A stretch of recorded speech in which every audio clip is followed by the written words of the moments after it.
नमस्कार दोस्तों, राधे राधे, हरे कृष्णा। चीकोज रेसिपीज में एक बार फिर से आप सबका स्वागत है।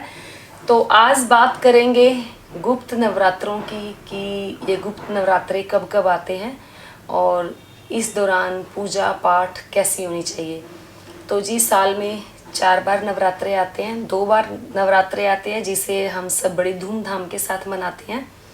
2 बार नवरात्रे आते हैं गुप्त, जो कि बहुत कम लोगों को पता होता है। तो जी अभी आषाढ़ मास चल रहा है।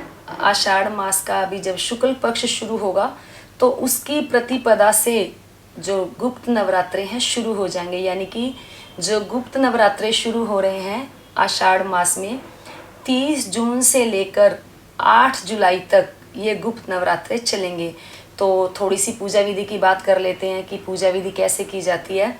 मैं हमेशा की तरह बिल्कुल साधारण, सरल, बिल्कुल आसान तरीके से बताती हूँ कि पूजा पाठ में क्या क्या होना चाहिए और क्या क्या नहीं होना चाहिए। और जितने साधारण और सरल होकर पूजा पाठ करेंगे, पूजा उतनी ही अच्छी होगी और पूजा में उतना ही ज़्यादा मन लगेगा। तो जी गुप्त नवरात्रे शुरू हो रहे हैं 30 जून गुरुवार के दिन से। तो जो भी भक्त व्रत करना चाहते हैं वो व्रत कर सकते हैं, क्योंकि नाम इनका है गुप्त नवरात्रे। तो इस पे आगे आगे आपको इसी वीडियो में आगे एंड तक पता चलेगा कि इन्हें गुप्त नवरात्रे क्यों कहा जाता है।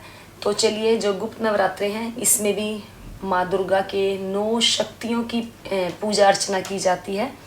तो जो ऋषि मुनि हैं और जो तांत्रिक लोग हैं, जो साधु महात्मा हैं, वो सिद्धियों को प्राप्त करने के लिए गुप्त नवरात्रों का व्रत करते हैं। जैसे हमें कोई मंत्र का उच्चारण करना है, उसे सिद्ध करना है, तो हमें गुप्त नवरात्रों के दौरान उस मंत्र का उच्चारण जरूर करना चाहिए, जिससे कि जो हमारा मंत्र है सिद्ध हो जाए। तो मंत्र कैसे सिद्ध होता है और मंत्र सिद्ध करने के लिए भी एक उपाय होता है, एक नियम होता है, वो वीडियो के एंड में आपको सुनने को मिलेगा। तो जी चलिए पूजा विधि की बात कर लेते हैं। सुबह जल्दी उठकर स्नान आदि से निवृत्त होकर पूरे घर की साफ सफाई करें। घर के बाहर आम के पत्तों का या अशोक के पत्तों की बंधनवार जरूर लगाएं। घर के आसपास जो मेन दरवाज़ा होता है दोनों तरफ आप स्वास्तिक बनाएं और माता रानी के चरण अपने घर के बाहर या मंदिर के बाहर जरूर लगाएं। तो जहां आपने पूजा पाठ करनी है वहां पर आप विशेष तौर पर साफ सफाई का ध्यान रखें। तो जी जब माता रानी की पूजा करेंगे तो उन्हें पान का भोग जरूर लगाएं। या तो सुबह की पूजा में आप उनको पान का भोग लगाएं, मीठे पान का भोग जो होता है, या शाम की पूजा में मीठे पान का भोग उन्हें आप जरूर दें। फिर बाद में उस पान का या जो भी आपने माता रानी को भोग लगाया है उसको आप पूरे घर में प्रसाद के रूप में बांट लें और खा सकते हैं। व्रत वाले भी उन सबको खा सके। कलश स्थापना आप कर सकते हैं 30 जून के दिन से ही। कुछ लोग बिना कलश स्थापना के ही नवरात्रे कर लेते हैं, तो बिना कलश स्थापना के भी नवरात्रे ये वाले किए जा सकते हैं। इन नवरात्रों में जौ वगैरह नहीं बोई जाती है, तो सिर्फ और सिर्फ मानसिक जाप किया जाता है, मंत्रोच्चारण किया जाता है। तो सुबह जल्दी उठेंगे, स्नान आदि से निवृत्त होकर पूरे घर की साफ सफाई करेंगे, पूरे घर में गंगा जल का छिड़काव करेंगे। अगर आपने चौकी लगानी है तो चौकी लगाकर पूजा करें। अगर चौकी नहीं लगाना चाहते तो आप अपने घर के मंदिर में ही, जहाँ माता रानी विराजमान है, वहीं पर आप जो अपनी पूजा अर्चना है वहाँ कर सकते हैं। तो पूजा अर्चना देसी घी का दिया जलाएंगे और माता रानी को दूध और फलों का भोग लगाएंगे, ड्राई फ्रूट का भोग लगाएंगे। जैसे जो और नवरात्रे होते हैं, जैसे कि दशहरे से पहले जो नवरात्रे आते हैं कार्तिक महीने से पहले, उन नवरात्रों को जैसे करते हैं, या चैत्र के जो नवरात्रे आते हैं जैसे उन नवरात्रों को करते हैं, ठीक उसी प्रकार से इन नवरात्रों को किया जाता है।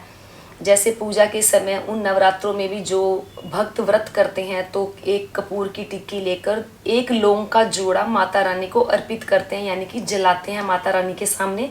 तो इन नवरात्रों में भी आपको बिल्कुल उसी तरह से करना है। व्रत किया हुआ है जिसने, शादीशुदा है, तो उसको एक लौंग का जोड़ा खंडित नहीं होना चाहिए, ऊपर उसके फूल होना चाहिए।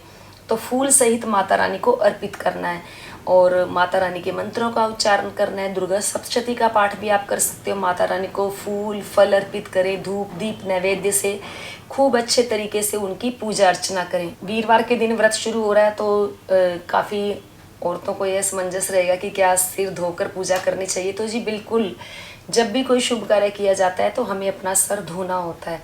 तो बृहस्पतिवार के दिन जब आप अपना सर धोएंगे तो उसके अंदर एक चुटकी हल्दी डालनी उस पानी के अंदर, तो बृहस्पतिवार के दिन सर धोने का जो दोष है वो नहीं लगता है। तो जैसे वो तो अभी एक त्यौहार आ गया और वैसे भी कई बार इमरजेंसी हो जाती है कि वीरवार को सिर धोना ही धोना है, तो भी आप चुटकी भर हल्दी डाल लें और उसके बाद सर धो लें तो दोष नहीं लगता है। कहते हैं ना कि बृहस्पतिवार के दिन सर नहीं धोना चाहिए। तो आप किसी भी त्यौहार पर बृहस्पतिवार पड़ रहा है तो आप चुटकी भर हल्दी डालकर अपना जो सर है वो धो सकते हैं। तो कोई भी पूजा पाठ करते हैं तो सर समेत स्नान करना चाहिए, वो ही कहते हैं कि ज़्यादा अच्छा होता है और पूजा भी संपन्न होती है। बाकी तो भाव अच्छे होने चाहिए, मन पवित्र होना चाहिए। शुद्ध भावों से हम जो भी पूजा करते हैं हमारी पूजा हमारे प्रभु तक, हमारी माता रानी तक पहुँचती ही पहुँचती है। तो धूप दीप नैवेद्य से अच्छे से पूजा करें जैसे और नवरात्रों में करते हैं, लेकिन मानसिक रूप से मंत्रों का उच्चारण करते रहें, माता रानी के जो नाम हैं उनका उच्चारण करते रहें, या दुर्गा कवच पढ़ें, दुर्गा सप्तशती का पाठ करें, दुर्गा चालीसा का पाठ करें। अगर रोज़ाना हवन कर सकते हैं तो ओम दुंग दुर्गाई नमः मंत्र का जाप करते हुए रोज़ाना आप हवन भी कर सकते हैं। माता रानी को ड्राई फ्रूट का भोग लगाएंगे, माता रानी को आप दूध का भोग लगाएंगे, फलों का भोग लगाएंगे। बाकी जो आपने व्रत का भोजन घर में बनाया होगा तो माता रानी को भी उसी भोजन का जो भोग है वो लगेगा। दान जरूर दें, दूध का, फल का, या जो भोजन आपने व्रत वाला बनाया उसका दान किसी ज़रूरतमंद को या मंदिर में जरूर देकर आएँ। माता रानी के पास श्रृंगार का सामान जरूर रखें, और जब पहले दिन माता रानी की स्थापना करेंगे या माता रानी की पूजा करेंगे तो उन्हें नए वस्त्र जरूर पहनाएं और उन्हें लाल फूल जरूर अर्पित करें, क्योंकि माता रानी को लाल फूल जो है बहुत पसंद होते हैं।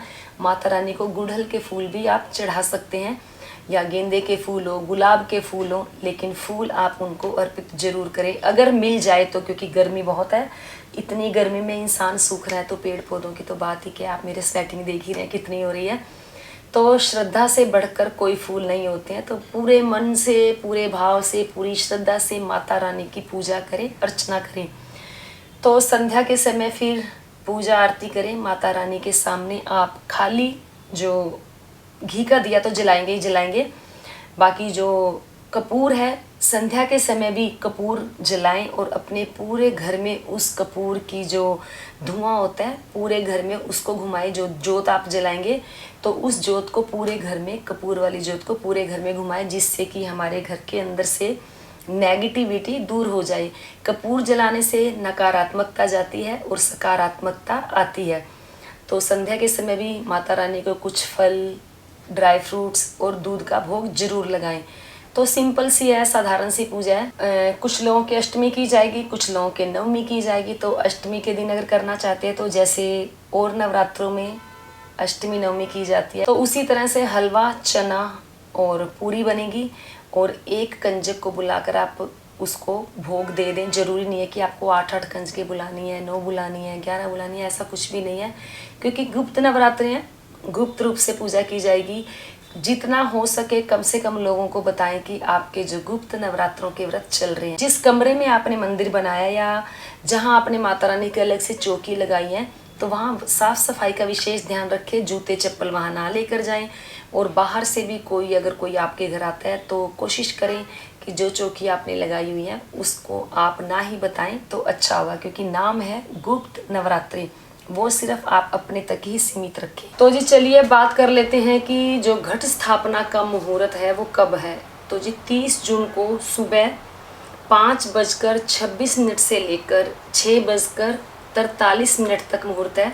फिर जो अभिजीत मुहूर्त है वो है 11:57 से लेकर 12:53 तक। तो जी ये है कि सुबह 5:26 से लेकर दोपहर के 12:53 तक, इस दौरान आप कभी भी जो घट स्थापना है कर सकते हैं। ये घट स्थापना का शुभ मुहूर्त है। तो बस ये थी पूजा विधि जो मैंने आप लोगों के साथ शेयर की। जो कन्या पूजन है, अष्टमी को करना चाहते हो अष्टमी को कर सकते हो, नवमी को करना चाहते हो तो नवमी को कर सकते हो। हाँ, लेकिन ये है कि पूरे 9 दिन पूरे विधि विधान के साथ, पूरे मंत्रोच्चारण के साथ, पूरे मन के साथ, भाव के साथ माता रानी की अगर पूजा करते हैं तो जो माता रानी की विशेष कृपा है वो हम सब पर जरूर पड़ती ही पड़ती है।